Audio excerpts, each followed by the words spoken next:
Φίλες και φίλοι, γεια σας, καλώς ήρθατε στο κανάλι μας. Σήμερα θα παρακολουθήσουμε μαζί τα υλικά και τη διαδικασία για να φτιάξουμε αυτή εδώ την υπέροχη παραδοσιακή προζυμένια λαγάνα. Πάμε λοιπόν να παρακολουθήσουμε μαζί τα υλικά και τη διαδικασία για την εκτέλεση της συνταγής μας. Θα χρειαστούμε λοιπόν 150 περίπου γραμμάρια φρέσκο αναπιασμένο προζύμι. Θα χρειαστούμε 400 γραμμάρια αλεύρι, ηλιέλαιο, λίγο αλάτι, λίγη ζάχαρη και νερό. Πάμε λοιπόν να σας εξηγήσω τι θα κάνουμε. Πρώτα απ' όλα εδώ έχουμε φρέσκο αναπιασμένο προζύμι. Τι σημαίνει αυτό για όσους πιθανά δεν γνωρίζετε? Το βράδυ έβγαλα το προζύμι μου από το ψυγείο, το διέλυσα σε 150 γραμμάρια νερό και πρόσθεσα 300 γραμμάρια αλεύρι και το άφησα όλο το βράδυ εκτός ψυγείου μέχρι να διπλασιαστεί σε όγκο. Αυτή λοιπόν είναι η εικόνα που έχουμε σήμερα. Από εδώ θα χρειαστώ περίπου στα 150 γραμμάρια. 2 γεμάτες κουταλιές της σούπας. Η ποσότητα του προζυμιού είναι ενδεικτική. Δηλαδή και λιγότερο να βάλετε και περισσότερο να βάλετε, το ίδιο εξαιρετικό αποτέλεσμα θα έχετε.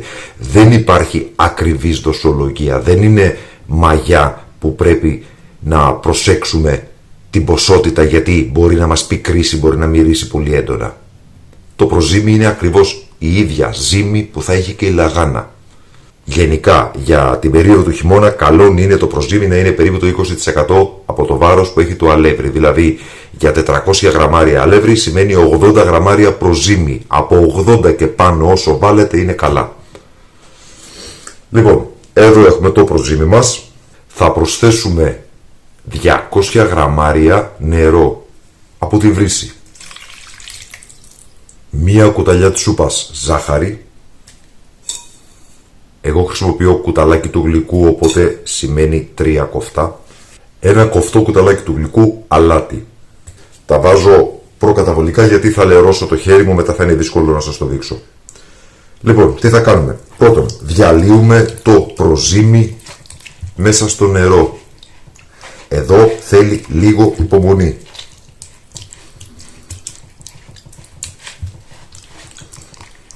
Θα ανακατέψετε με πείσμα μέχρι να πεθάνει ο Χάιλάντερ και το προζύμι θα διαλυθεί. Το χειμώνα ειδικά είναι λίγο δύσκολο.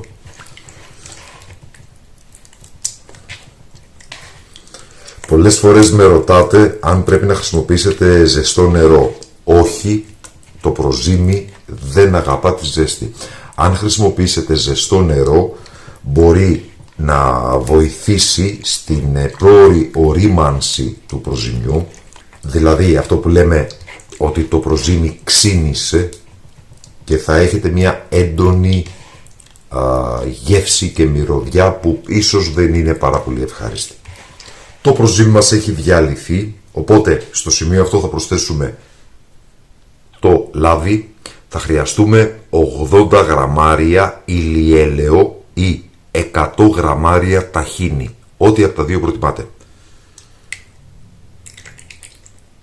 Να θυμίσω ότι η λαγάνα παραδοσιακά είναι ένα νηστίσιμο ψωμί, άρα δεν βάζουμε ελαιόλαδο. Τουλάχιστον όχι κατά την περίοδο της νηστείας και όταν φτιάχνουμε λαγάνα και την καθαρά Δευτέρα. Επειδή εγώ τη λαγάνα τη φτιάχνω πάρα πολλές φορές μέσα στο χρόνο, τη φτιάχνω με ελαιόλαδο. Για την καθαρά Δευτέρα όμως παραδοσιακά με ηλιέλαιο ή ταχίνι. Οπότε 80 γραμμάρια ηλιέλαιο ή 100 γραμμάρια ταχίνι, ό,τι από τα δύο σας αρέσει. Και ήρθε η ώρα για το αλεύρι. Θα χρειαστούμε, όπως σας είπα, 400 γραμμάρια αλεύρι.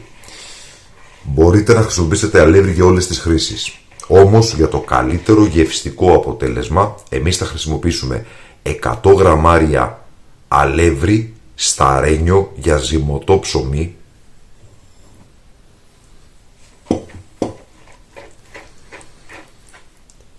και 300 γραμμάρια αλεύρι για όλες τις χρήσεις.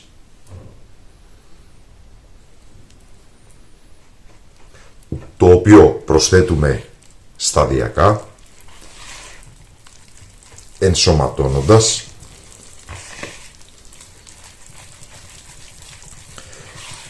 με σκοπό να δημιουργήσουμε μία ζύμη, ομογενή, εύπλαστη, λία που δεν κολλάει στα χέρια.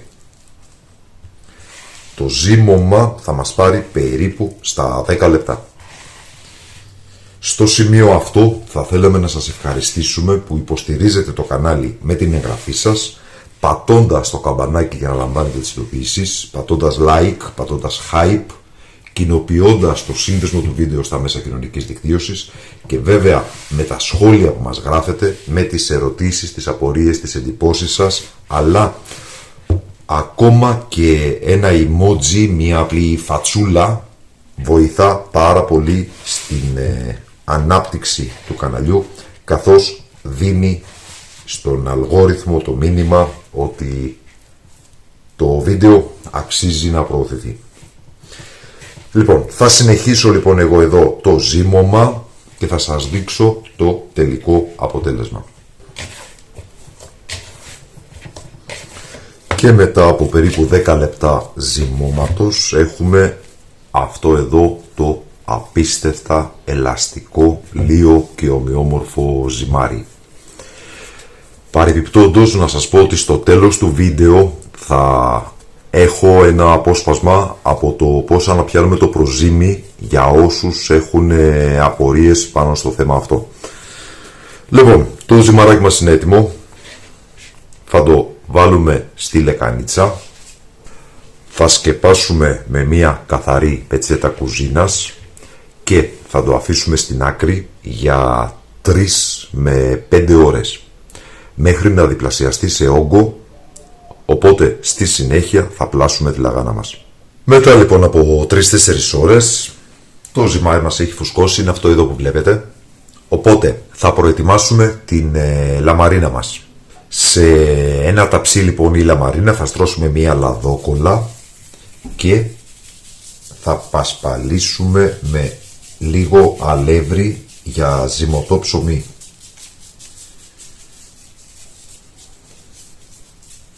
Θα τοποθετήσουμε το ζυμάρι μας στη λαμαρίνα και με λίγο ηλιέλαιο θα ανοίξουμε το ζυμαράκι μας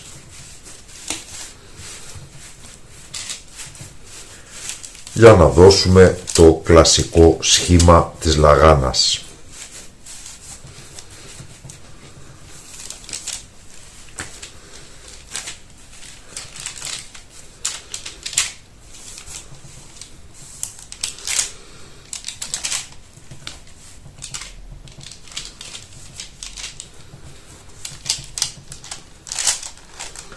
Εμένα μου αρέσει τα άκρα να τα αφήνω λίγο πιο χοντρά.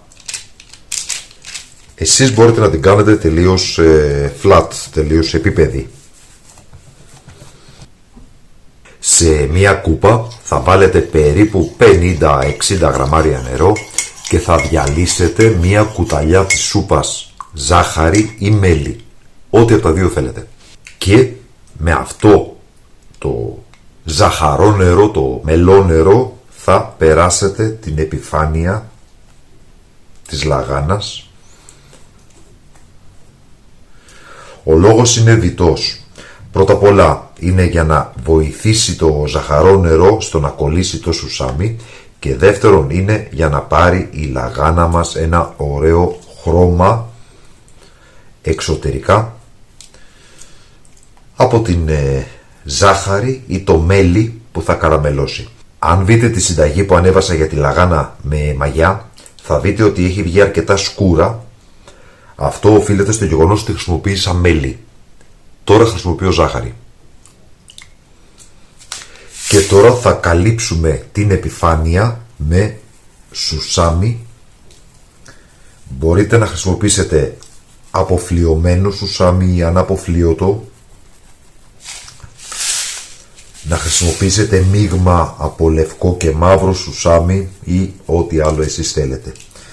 Παραδοσιακά η λαγάνα γίνεται με αποφλιωμένο σουσάμι.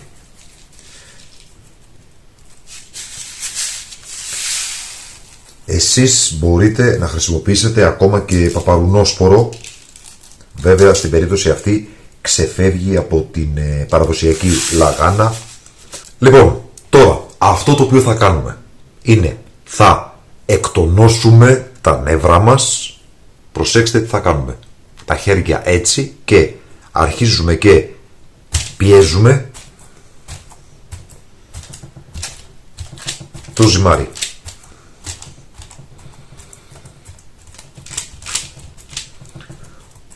Με τον τρόπο αυτό βοηθάμε στο να μην φουσκώσει η λαγάνα πάρα πολύ και βέβαια να δώσουμε και το κλασικό σχήμα που έχουμε συνηθίσει από παιδιά, όπου στην επιφάνεια υπάρχουν αυτά τα ωραία λακάκια.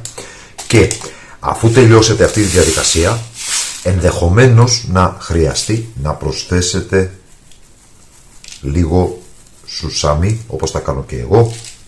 Έχει μείνει λίγο στο σακουλάκι, οπότε το βάζω και αυτό. Σουσάμι μπορείτε να προμηθευτείτε από όλα τα καταστήματα με ξηρούς καρπούς, τα μπαχαράδικα που λέμε. Μπορείτε από το σούπερ μάρκετ, αλλά μπορείτε και με πολύ λίγα χρήματα, νομίζω 1 ευρώ, να πάρετε σουσάμι από τη Λαϊκή στη γειτονιά σας. Λοιπόν, είμαστε έτοιμοι. Αυτό το οποίο θα κάνουμε είναι να αφήσουμε τη λαγάνα για περίπου 30 λεπτά. Επειδή είναι προζύμι, θέλει το χρόνο του. Θα αφήσουμε λοιπόν για 30 περίπου λεπτά να φουσκώσει και στη συνέχεια θα ψήσουμε σε προθερμασμένο φούρνο στους 200 βαθμούς Κελσίου, κλασικός φούρνος αντίσταση πάνω κάτω, για 25 με 30 περίπου λεπτά. Όταν η λαγάνα έχει πάρει ένα ωραίο χρώμα, περίπου στα 25 λεπτά θα τη βγάλετε από το φούρνο. Οπότε περιμένουμε περίπου μισή ώρα, ψήνουμε τη λαγάνα και θα σας δείξω το τελικό αποτέλεσμα. Ωστόσο, εσείς μπορείτε στο μεταξύ να πατήσετε εγγραφή στο κανάλι, να πατήσετε like, να πατήσετε hype, να μας γράψετε ένα σχόλιο που βοηθούν πάρα πολύ στην ανάπτυξη του καναλιού και βέβαια να κοινοποιήσετε το βίντεο σε φίλους και γνωστούς σας στα μέσα κοινωνικής δικτύωσης, γιατί τη φετινή χρονιά δεν πρέπει κανένα σπίτι να μην έχει τη δική του παραδοσιακή λαγάνα φτιαγμένη στο σπίτι και όχι αγορασμένη από ένα φούρνο. Και μετά από 25 λεπτά ψησίματος η παραδοσιακή προζυμένη λαγάνα είναι έτοιμη, τραγανή στο εξωτερικό και αφράτη στο εσωτερικό. Παρόλο που καίει, θα προσπαθήσω να την κόψω.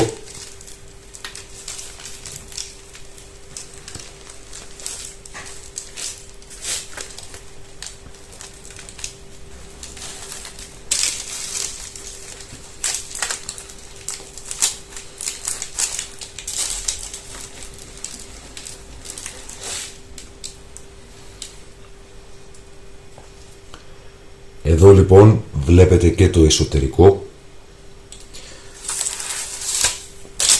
Είναι πάρα πολύ αφράτη και πιστέψτε με, αν δοκιμάσετε την προζυμένη λαγάνα δεν θα μπορείτε πλέον με τίποτα να επιστρέψετε στην κλασική λαγάνα με μαγιά. Αυτή ήταν λοιπόν η σημερινή μας συνταγή. Ελπίζουμε να σας άρεσε. Σας ευχαριστούμε που μας παρακολουθήσατε. Καλή συνέχεια, καλή Σαρακοστή, να είστε όλοι καλά.